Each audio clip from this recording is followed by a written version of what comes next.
Yang pertama saya ingin menjelaskan beberapa media di London atau di Amerika itu kan mereka mengatakan bahwa ada 10 negara tujuan investasi ketika beberapa investor itu akan hengkang relokasi dari China. Katakanlah dari Jepang, kemudian dari Amerika, itu mereka menjadikan Indonesia salah satu negara tujuan relokasi, bahkan nomor 4. Sebelum saya menjawab pertanyaan Manu, pastikan ada alasan. Kenapa sih mereka menjadikan Indonesia sebagai salah satu negara tujuan investasi? Sesungguhnya kita ini mempunyai peluang-peluang keunggulan komparatif yang mungkin tidak dimiliki oleh negara lain. Yang pertama, kita adalah market terbesar untuk Asia Tenggara.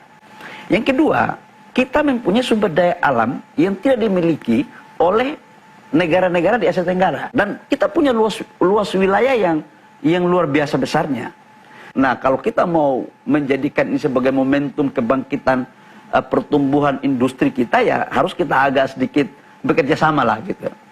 Nah, di aspek yang lain harus kita akui bahwa negara seperti Thailand, Vietnam, Singapura, itu mereka mempunyai satu sistem kenegaraan dalam mengurus investasi yang fokus dan tidak berbelit-belit.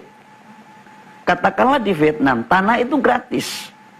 Dibiayai dulu oleh negara, kemudian mereka masuk, kemudian sewa. Di Indonesia baru membebasin tanah aja udah ribut orang. Lamanya waktu membebaskan tanah di Indonesia dengan lamanya membangun industri pabrik di Vietnam itu hampir sama. Coba bayangkan. Jadi dari situ aja kita udah mulai kalah. Kemudian tumpang tindih regulasi.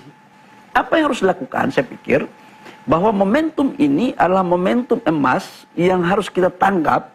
Kemudian kita lakukan strategi lapangan yang saya ingin mengatakan, kemarin saya konsultasi sama Bapak Presiden.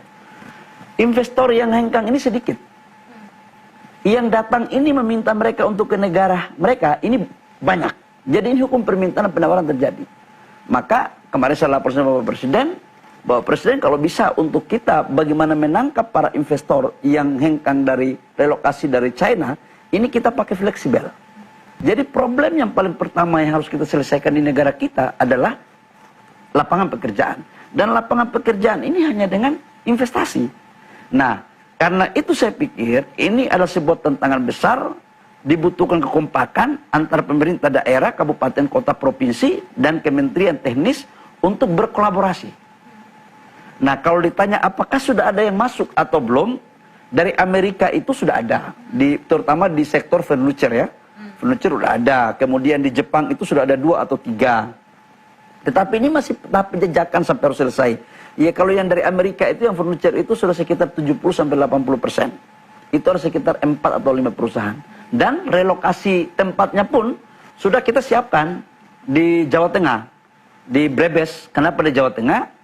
Karena di sana itu adalah tempat infrastruktur yang memadai, tenaga kerjanya murah, dan harga tanahnya pun sangat terjangkau. Kita tidak mau harga, ya ini untuk teman-teman saya yang mengelola kawasan industri, kalau bisa harga tanahnya juga jangan mahal-mahal. Nanti jadi bukan kawasan industri, nanti jadi kawasan industri tanah nanti. Jadi bukan percepatan industrinya yang masuk. Karena kalau harga tanahnya mahal, mana ada investor yang masuk.